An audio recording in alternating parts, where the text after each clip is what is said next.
সবাই ভালো আছেন। দীর্ঘ অনেক দিন গরমের পরে বৃষ্টি আসলো। আসলে আল্লাহ সুবহানাহু ওয়া তাআলা দীর্ঘ অনেক দিন ধরে গরম দিয়েছেন।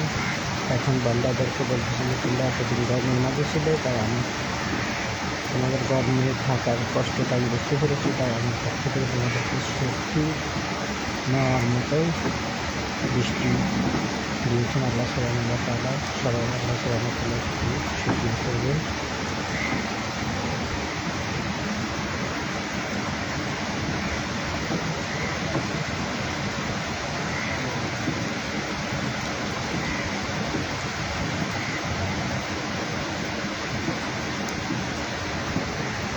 আজকে অনেক জেলাতেই বৃষ্টি হয়েছে, যার থেকে আল্লাহ সুবহানাহু ওয়া তাআলা তার মুমিনের বান্দাদের প্রতি খুশি হয়ে আমাদের কষ্ট দেখে এমনি বৃষ্টি দিয়েছেন।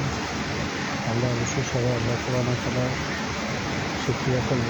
কিন্তু দুঃখের কথা হলো যে আমি যে এই গাছগুলো দেখতেছি এখানে অনেকগুলো পাখি বাসা আছে, কিন্তু বৃষ্টি আসার কারণে তারা কিছু কিছু পাখি গাছের ঢালে এখনো আসে, কিছু কিছু পাখি ডাল ছেড়ে চলে গেছে।